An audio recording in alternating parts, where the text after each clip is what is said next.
What's up everyone, welcome back to another What If video. Last time, we started off with the beginning of the Buu saga, and saw how the different events in this scenario affected the story. Goku was turned into stone by Deborah, and Gohan is now facing him, while Vegeta fends off Majin Turles, due to Turles' mind being taken over by Babidi. We left just as Gohan and Vegeta split up. Gohan heads with Shin to fight Deborah, while Vegeta faces Turles on his own, trying to hold him off while also bringing him back from being a Majin. For this video, I'm going to set a like goal of 2,000 likes, so let's see if we can get there, and if we do, then I'll continue the series with another part. Let's start off from here. Vegeta leads Turles far away from the tournament. Thankfully, Vegeta prevented Turles from killing anyone yet, so people are fine for now. Once they're far enough away, the two of them land on the ground and begin to talk, prior to their fight. Vegeta scolds Turles, saying that he's foolish for wanting to go back to how he was. If it's because Turles wanted to go back to being a Saiyan, why would he allow himself to be taken over? Why would he want to be a slave to Babidi of all people? Turles doesn't care about Babidi. While he is a Majin, it turns out Turles is actually not taking orders from Babidi and just acting on his own accord. He really only became a Majin for the power that came with it. Babidi was able to convince him to become a slave in order to get this power, something that Turles has always wanted. With his time on Earth, he suppressed the urge for his pursuit of power, but now it's come back with a vengeance. And he did get a small boost in power, but at the cost of his sanity. The two begin dueling, and Vegeta tries to knock some sense into Turles quite literally, reminding Turles how powerful he's gotten already even without the Majin curse. His current way of living was already good enough and he keeps growing, but Turles doesn't listen. They're equally angry, but not equal in power. Turles gets the upper hand with the slight boost that he gets from becoming a Majin, and gets an advantage on Vegeta, but Vegeta begins fighting back more fiercely. Vegeta reminds his comrade that even with this Majin boost, he's not even strong enough to take on Vegeta alone. This minimal increase in power at the cost of his mind, it's just stupid. The two continue fighting, but Turles decides that he's had enough. He can feel the power that he's gotten from becoming a Majin, and he wants to try something out that he's thought of before but has never actually attempted. Something that in theory could be pretty powerful, and could be a sure way to kill Vegeta without any problem. In the middle of the fight, Turles' power suddenly drops dramatically, to a point where he's even weaker than Vegeta now. Vegeta picks up on this and he knows exactly what's going on, as he looks towards Turles and sees in his hand a glowing ball of energy, something Vegeta knows all too well about, an artificial moon. Vegeta's actually curious as to what Turles is doing. Is he really going to turn to a Great Ape?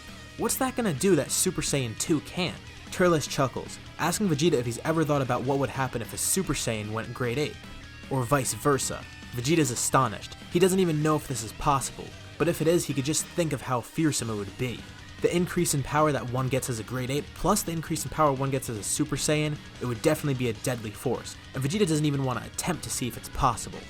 Vegeta's not stupid, he knows how to counter this. As Turles flings the ball into the air, Vegeta fires a bunch of ki blasts around him, creating a massive cloud of dust. What? Does Vegeta think this cloud of dust is going to stop the great Turles? Turles bursts open the ball and begins to mix it with the atmosphere, without realizing that this dust cloud was a diversion. He suddenly attacked from behind and pummeled into the ground, taken far below the surface. A massive explosion occurs, creating a small underground cavern. The rocks and dust settle and Turles sees where he is, with Vegeta standing in front of him smirking. Sure, Turles can create an artificial moon, but what good will it do for him underground? Vegeta scolds Turles once again for thinking that he could even face Vegeta using that trick. It was pretty foolish of him to think that would work against the Prince of all Saiyans. Someone who knows Great Apes just as well as Turles does, if not better. Someone with the military expertise and experience to know how to prevent a Great Ape from transforming. Now Turles is in a tight spot, quite literally. He could face Vegeta underground and continue this long fight, or he could attempt to head back to the surface, and then transform into a Great Ape like he planned, except that would leave him open to Vegeta while he's heading towards the surface. He doesn't even have time to decide what to do as he gets clocked in the face by Vegeta, but delivers an equally powerful punch back towards him. The fight goes on for a few more minutes, before each of them decides to charge up a large ki blast. Vegeta begins charging a massive final flash, and in response, Turles charges his Calamity Blaster, hoping to completely nullify the final flash and kill Vegeta for good. The two of them launch their attacks, and they collide with tremendous power. Had Turles not created the Power Ball, he would have been strong enough here to possibly kill Vegeta and nullify the final flash. But by creating the artificial moon, he essentially nullified the boost that he got from becoming a Majin, and quite possibly Vegeta has the upper hand now. As the two blasts interact with each other, they form a massive explosion underground, destroying the cave entirely and creating a crater on Earth, miles wide. In the crater of the explosion, neither of them is standing. While Turles had the power to defeat Vegeta, he got too cocky and let it get to his head as he tried a new technique to kill Vegeta, which now resulted in them having a double knockout. Who knows, if Turles hadn't gotten too cocky, he could have killed Vegeta just with Super Saiyan 2 in his Majin state alone, but instead, they both lie unconscious in the dirt. This fight between two very close Saiyan comrades ended in a draw. While this was all happening, Gohan and Shin headed off to where Deborah and Babidi were, in order to try and stop them and stop Buu from being revived. Babidi is quite pleased with what's happening right now. The fight between Vegeta and Turles is creating a lot of energy to store for Buu. If this fight goes on for a little bit longer, then he'll be able to get enough to actually revive him. However, his ship is suddenly attacked with explosions, as he sees Shin and Gohan in the distance firing a blast. Babidi sends Deborah out to do the dirty work, to focus on gathering energy to even assist the King of the Demon Realm. If you remember from the last part, I mentioned how Gohan is the strongest here right now, and alone he's actually above Deborah in terms of power. The two of them face off, but Gohan makes it quick, and after a very short fight, Deborah is killed. Nearby, Goku and Piccolo are freed from the stone, and Gohan notices their ki as he and Shin head over to see them. They fill Goku and Piccolo in on what happened so far, and the four of them see if they could sense Vegeta or Turles' energy anywhere. They're a little bit concerned, because they can't feel either of them, but then suddenly, they feel some massive surge in ki that they've never felt before, a terrifying presence, the likes of which they've never experienced. They know exactly what's happening now, especially Shin. The fight between Vegeta and Turles doesn't matter anymore, and because of it, Babidi was able to gather enough power to actually awaken Buu. Steam begins bursting from Buu's capsule, as the four of them head over to see what's happening. They see Babidi there grinning and laughing. It's too late for them to do anything now. Not having any better ideas of what to do, and somewhat out of frustration, Piccolo fires a wave of ki that ends up incinerating Babidi. Even if he was the only guy who could have Buu under control, it wouldn't matter because he'd still have Buu destroy anything anyways. At least without Babidi's control, they may have a shot of having Buu do something else, considering he'll be acting on his own free will, but that chance is slim. They'll have to just wait and see. The capsule finally burst. With Shin's fears realized, a giant pink blob pops out, appearing very joyous. This is Majin Buu. He doesn't exactly look like the personification of evil, but Shin knows all too well that this is the Buu that he was talking about. The four of them prepare for a battle, and in response, Buu fires a beam. They're narrowly able to avoid it, but they see that once the beam hits a rock, it turns that into candy. So it was good that they dodged it, because otherwise they'd be in Buu's stomach by now. They begin attacking him with all they've got, but it does nothing. At the most, they're able to do a little bit of damage to Buu, but he just instantly regenerates from it, seemingly having no damage at all. This doesn't look good, and not knowing what to do, Shin tells everyone to grab onto him as they teleport to the lookout. If they stayed there for any longer, they would have been killed, so it's good that they retreated. Now during the recording of this video, I noticed that back in part 5 I never actually mentioned that Dende is on Earth, because I mentioned that they used the Dragon Balls to revive everyone killed by Cell, but Kami already fused with Piccolo, so that would mean there is no Dragon Balls. Seems like I kinda glossed over on that video, but yeah, since Goku did go to Yardra and has instant transmission, he was able to get Dende to come to Earth, and Dende is still the Guardian here. So of course, on the lookout they meet up with Dende, who helps heal everyone there. They don't know what to do right now. Shin suddenly comes back with everyone's families from the tournament, saying that they'll be safe here for now. Chi-Chi and Videl are glad to see that Goku and Gohan are okay, but Bulma and Tights are noticeably concerned about Vegeta and Turles not being there. They explain what happened to Turles and how Vegeta's facing him somewhere now, but they can't sense their ki anywhere. The two sisters are a little bit scared, fearing that their husbands might have killed each other, and also noticing a massive explosion not too far from the tournament grounds. It's good that they bring up this explosion because it gives an idea of where Vegeta and Turles might be. So Shin, Goku, Gohan, and Piccolo head back to the tournament ground and go towards where the explosion was. They eventually find the massive crater. I mean, it's pretty hard to miss. In searching through it, they eventually find an unconscious Vegeta and Turles. Thankfully they're not dead, they could just be healed and brought back to their full health. But they notice that Turles still has the M symbol on his head of a Majin, and aren't sure what to do about it. They all head back to the lookout and heal Vegeta, and as Vegeta regains consciousness he recounts what happened. They're not so sure about healing Turles right now, because if they do, for all they know, he could still be evil. Shin doesn't know if he could actually help reverse this. So we've never actually seen how the Majin curse could be lifted besides dying. For all we know, it could be lifted already by him being knocked unconscious, and with Babidi dead. But besides that, the only other time we saw the Majin curse being lifted is when Vegeta killed himself in his final explosion, presumably having it cleansed in the afterlife. Besides that, in anime filler, we've seen Deborah become cleansed of it, but that was also because he died and was in heaven, and it was filler where we saw him become good, so we don't know how accurate this is. But there are a few options for what they can do. For one, Shin might have the power to reverse it, 2, maybe King Yama has the ability to reverse it since that happened with Vegeta when he died. Or 3, when they gather their Dragon Balls to revive Kibito, they can ask Shenron to reverse it. Or number 4, it's already gone. So it's really hard to say how it would be lifted, but I feel like there are definite ways to have that lifted, besides having the user die and have their soul cleansed. For the sake of this video, we'll just assume that Shin has some ability to reverse this. Being a Kai and possibly having some magical abilities, there is a potential for him being able to reverse Babidi's curse. But there are those other options that I mentioned. We're just going to use this one because there's no other explanation and I assume this would probably work, and that the curse hasn't already been lifted by Babidi dying. But if you want to assume that killing Babidi lifted the curse already, then great, Turles is cured. Anyways, Turles is freed from the Majin spell and he gets healed.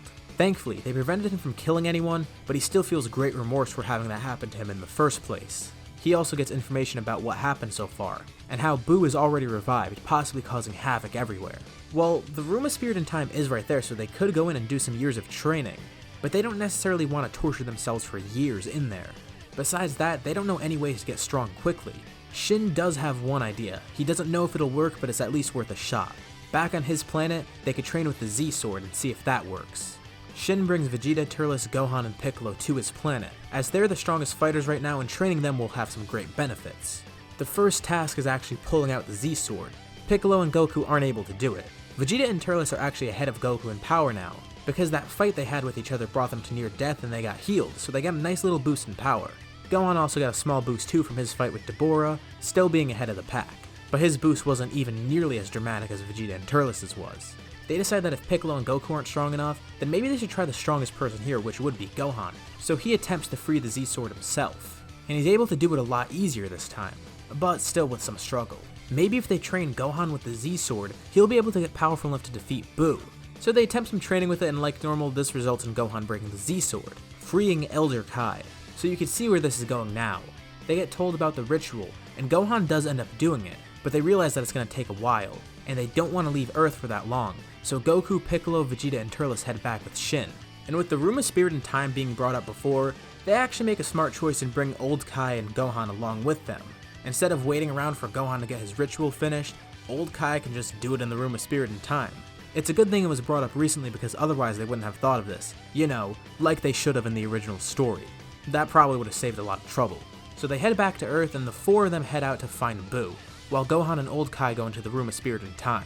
The great thing about it is now the ritual doesn't need to be rushed, and although it is a bit tiring for Gohan to sit there for hours on end, but on the outside this means that it only takes a few minutes for the ritual to be completed. By the time Goku, Vegeta, Turles, and Piccolo arrive to Boo, Gohan's already out of the chamber with his new ultimate form. It's a good thing they made a smart decision here. Like it should have been canon. Sorry, I had to clear my throat a bit. I guess that would have made the story kind of boring though, but anyways, it's done here because it's the logical thing to do with it being brought up. Gohan arrives to the battlefield a few minutes later, and everyone's already kind of beat up by Boo. Thankfully, he's kind of restrained and weakened right now because he's still in his Fat Boo form and he hasn't become Evil Boo who absorbed him and became Super Boo. So they're pretty lucky because that didn't happen yet. The worst part about it was dodging all the candy beams. But now with Ultimate Gohan there, he leads the fight as the 4 others join in. Together, they're all able to overwhelm Boo. Ultimate Gohan alone here probably could have done the job on his own, but everyone else there, so why not help? They essentially distract Boo while Gohan gets all the hits in. And eventually, because of this idea of using the Room of Spirit and Time, this was a genius idea because now they saved Earth and Boo actually gets defeated. He gets beaten up pretty badly and gets very angry, but then eventually meets a Masenko from Gohan, which completely eradicates every cell of Boo. Every little particle is erased. That was a bit of an anticlimactic ending, but it went well. So now I could probably guess that a lot of you are thinking, well, why don't they all just go in the Room of Spirit and Time and get that ritual done on them? Yeah, they could, but I feel like that's not something that they would end up doing, and that's just too easy. It's certainly possible, but they only did it because it was an emergency, and for someone like Vegeta, the power wouldn't really feel earned. But Goku and Turles, maybe they would end up doing it. I mean, Turles just planted a tree that grew fruit, so he has no issues using that kind of method to get power. So he'd probably take the shortcut as well. And if he takes the shortcut, Goku will probably follow suit and potentially Vegeta. So I'm gonna leave a poll here. Do they all do the ritual as well? While in the next arc they will find a stronger form, it will be helpful to have this instead of using their base form. And it would give them a boost in power that would help training between now and the next arc. So vote on the poll if you think that they will go in or if you think they don't want to do that. And remember that surprise I mentioned in the comments in the last video? No, it wasn't the fact that I included the Golden Grade Ape here. which was only theoretical and didn't happen yet. The surprise here is that Turles and Tights are actually pregnant. Well, not Turles, Tights is. I mean, as a couple they're pregnant, you know what I mean. I'm not implying that Turles has a kid inside of him. But yeah, over the 7 years that they've been together, it's not surprising that this happens. So alongside the poll, I want you guys in the comments to give a name for Turles' son. I guess technically he won't be too important as the series goes on, but it's a fun little side note. And besides that, this is where we'll end off for now. So what did you guys think about this part, and what do you think will happen next time? What did you vote for on the poll and why? And what name would you give to Turles' child? Leave your thoughts and suggestions in the comments below as we prepare for the next part, and I'll be sure to check them out. As always, if you liked the video, be sure to drop a like. And remember, let's try to hit that goal of 2,000 likes. Once we do, I'll know you guys are interested in seeing another part. And if you haven't already, why not subscribe, as well as hitting the bell icon to get notified about any future parts of this What If, or any other videos that I make on my channel. Thank you all for watching, and I'll see you on my next video.